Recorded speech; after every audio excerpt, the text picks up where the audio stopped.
What's good, y'all? It's your boy Ross back at again with another video. So we're going to check out WWE moments that were not supposed to happen in 2024. Last year, there was quite few moments that honestly probably wasn't originally slated to happen in WWE, but they were able to pivot and create some great stories out of certain situations that weren't supposed to happen. Obviously, the biggest one that we know of is the whole CM Punk situation, him getting injured in last year's Royal Rumble, and then pivoting to what they had to do when it came to the main event. Another big one is The Rock being slated to take Cody Rhodes' spot, and ultimately the fans not agreeing with it, and then they pivoted, and we had the pretty much a fantastic main event for last year's WrestleMania. And this year, we will see how many times will things have to change and pivot due to unforeseen circumstances, and how will they be able to kind of work around that. So we're going to check this out, go back down memory lane. Appreciate all love, support. Let's get right into this one, man. Uh-oh. Unscripted. And let The Rock tell you something, you walking clown emoji, piece of you suck your mouth. Unscripted. What happened to that version of The Rock, man? Where is he at, man? Where's the final boss at? We got the nice boss, not the final boss. Where he at? WWE moments in 2024. CM Punk at Survivor Series War Games. CM Punk has always been known to go off script in the aid of enhancing a segment or match. In the 2024 Survivor Series War Games match, there was no exception. As Punk made his entrance, he proceeded to the New Bloodlines cage and slapped Bronson Reed across the face. Yeah. This was said to be completely unscripted, and this was a moment that set the tone for the rest of the match. And that was tough. That I'm glad that he did that, because now it hypes everybody up. You see, they were like caged animals. They wanted to rip CM Punk apart. That's how you do it. You add a little bit of some unplanned, but it works type situations in your matches. Not like where obviously you're trying to bury someone or it gets dangerous, but something like that. Something as small and minute like that intensifies what we're about to see for the rest of the match. The reactions from the New Bloodline, look at that, specifically Reed and Jacob Fatu, made the moment even better. Carlito on Raw in October. One of the more controversial moments of 2024 came during a backstage segment featuring Carlito.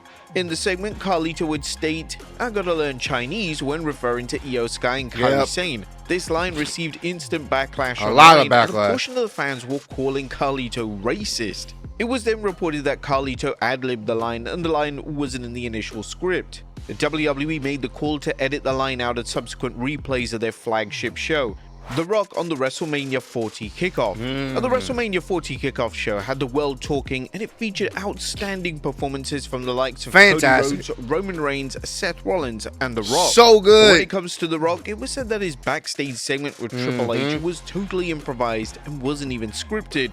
The segment saw The Rock confront the gamer, warning him about the actions of Rhodes and Rollins, and it was a first step in the final boss character being born. I don't know. We'll see if we'll ever get this version again of The Rock. He just disappeared off the face of the earth. Where is he? Speaking on Gabby Aff, Jackie Redmond, who was involved in the segment, discussed how she was reacting in real time to The Rock going off script. "I had no idea that The Rock was going to interrupt said interview. That I legitimately did not know. I was literally just interviewing Hunter. Obviously, things happen at the end of the press that I had to ask Hunter about.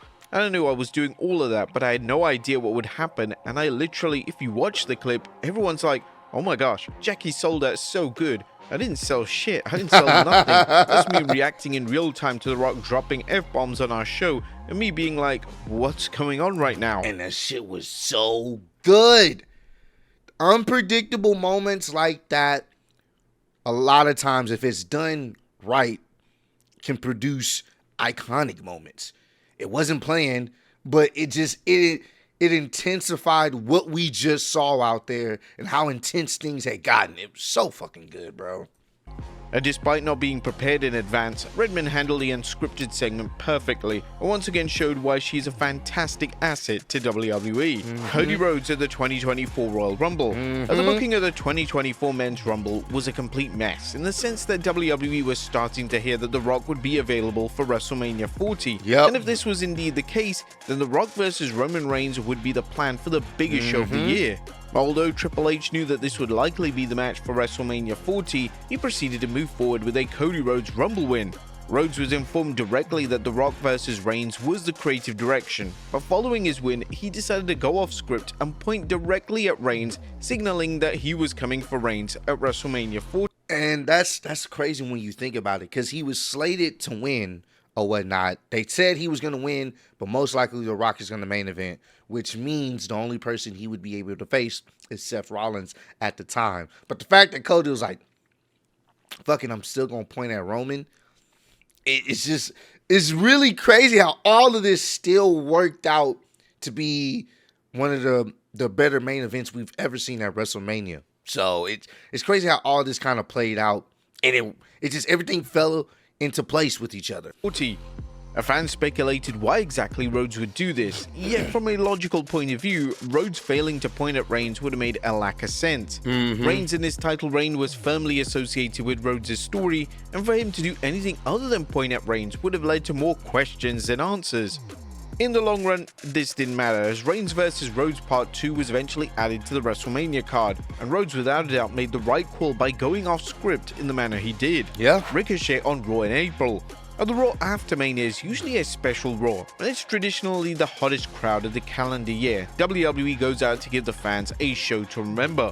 On the Raw following WrestleMania 40, WWE booked a fatal 4-way match between Bronson Reed, Ricochet, Drew McIntyre, and Jey Uso, and during the match, Ricochet decided to deliver a 450 splash on Reed through the announce table. The spot looked incredible, and amazingly, before Ricochet took to the sky, he apologized to his fiancée Samantha Irvin. It was later reported that this was an audible from Ricochet and it wasn't planned. Ricochet decided to go off script. Wrestlers lower down the card going off script is extremely rare in WWE. However, it was reported that Ricochet's improvisation was well received backstage. If this occurred during the old era of WWE and Vince McMahon was still in charge, then it's likely that Ricochet would have been reprimanded in some capacity. Possibly CM Punk on Raw in March. Now, the undisputed rivalry of 2024 was between CM Punk and Drew McIntyre. Both men brought a sense of realism and intensity that hadn't been seen in a WWE program for a long time. And it's hardly a surprise that fans call it the feud of the Triple H era. Facts. One of the most iconic segments of their rivalry took place on Raw during the road to WrestleMania 40. And in the segment, McIntyre was talking about his time as the Chosen One. And Punk responded in a clearly unscripted remark by saying, "Tell everyone who chose you. Say his name if you have the balls." Both men were referencing Vince McMahon. Mentioning McMahon is a taboo topic for obvious reasons. So it definitely pushed the promo into dangerous territory.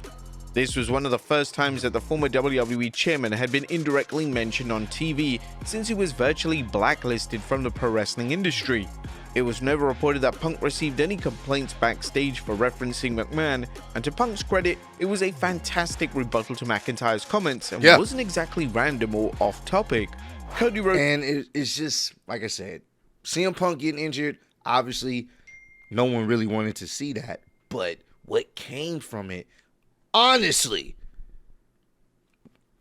the best feud in WWE last year. That's what came from it. They pivoted, and we had one of the best feuds all year. One of the best feuds in wrestling. It's up there. In my opinion, it is. Just how good it was, man. Man, this is fantastic. Definitely want to give credit to Adam Page and Swerve. That was a really good feud last year too. Not gonna lie to you. Rhodes on SmackDown in February. One of the most notable elements of the famous segment which saw Cody Rhodes give his WrestleMania spot away was the fact that Rhodes looked absolutely heartbroken. Fans instantly realized that Rhodes was putting real emotion into the angle, and it later surfaced that Rhodes wasn't supposed to act in this way, and Rhodes had gone completely off script. According to The Rock's personal writer, Brian Gewirtz, during an episode on the Ring of Wrestling show, Rhodes was supposed to act with enthusiasm in the segment itself. because Cody was supposed to be in some form of like, hell yeah, F&A, go get him, Rock. You're gonna go and get your ass kicked, Roman. Let's do this. And kind of this uplifting promo, and instead, he looked like someone shot his dog in the face in the parking lot. Like you said, just look at his expression. And by the way, someone else who even when the team wins sometimes looks full on and upset and despondent, Julius Randle. Hey, so yeah, that I don't think help matters. While some may label the American Nightmares unprofessional for going off script like this, Rhodes has always been a wrestler that has publicly shown his true emotions, so it was probably an extremely difficult segment for Rhodes to deliver. Hell yeah! What? You go get a Rock? Because I was over there trying to figure out, well, maybe there's some bigger plan. Maybe they working out something. I was trying to reason with it because it didn't make sense. Why would he win the Royal Rumble just to give up his spot? No. And I'm glad that they pivoted, and I'm glad he couldn't hide that real emotion. Like, what the fuck? I'm so glad they pivoted, bro. Not to say the Rock and Roman wouldn't have been a great match, but this would have killed Cody. Everything that they would have done to build this guy up, it would have killed his momentum. Because now you look like a loser. You gave up your spot to someone just for them to take your spot and to finish their story. Like, you look like who wins the Royal Rumble back-to-back years and give it up to somebody? No matter who it is. You earned that. I don't know, man. It's crazy that I asked someone to do that, but it made sense for him to have that type of expression. Roman Reigns on SmackDown in March, and the seeds were firmly planted for the inevitable Rock vs Roman Reigns matchup on the first March edition of SmackDown.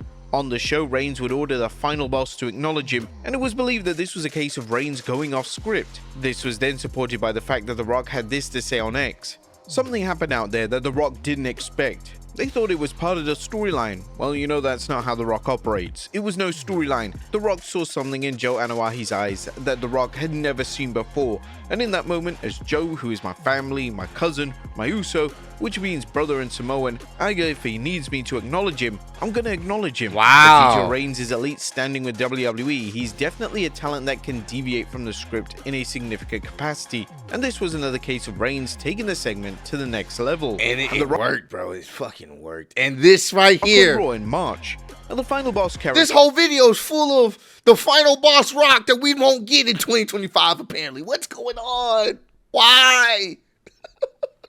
To certainly push the limits in terms of what a PG WWE this was presentation so can allow. One fire. of those non-PG segments The Rock was involved in saw him offer a oh my bloody god, down bro. to Cody Rhodes in the parking lot. This was a segment straight out of the Attitude Era, and according to numerous reports, The Rock didn't follow a script, which would explain the excessive cursing and profanity.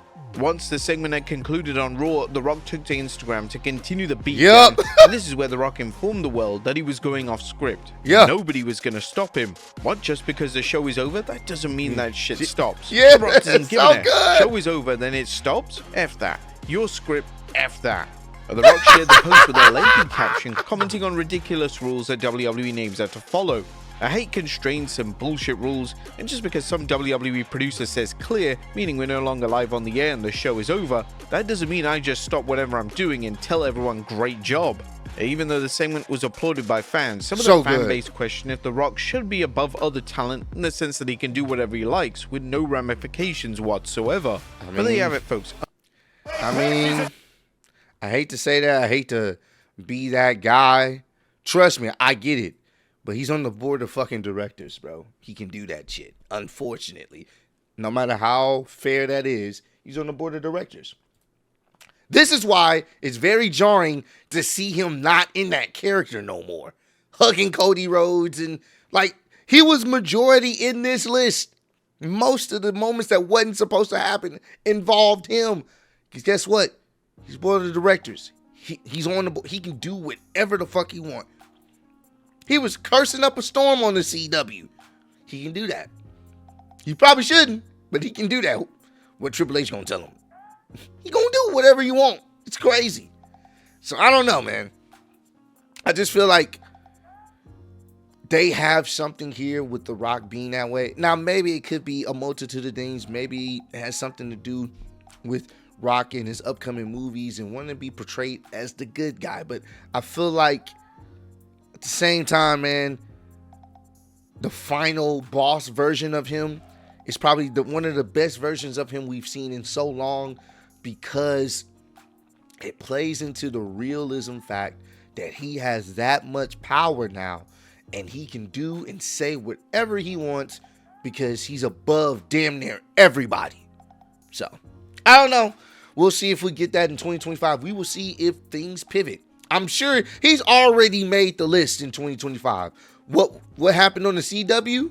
I'm sure that wasn't supposed to happen. So if WrestleMania does another list of things that weren't supposed to happen in 2025 for WWE, he's going to be on there again, because he was just cursing up, saying random stuff. So, but comment down below. Let me know some other wrestling related videos y'all want me to check out. I definitely will. Appreciate all the love, support. Road to 150K. Appreciate y'all kicking in with me. See y'all next one. Peace.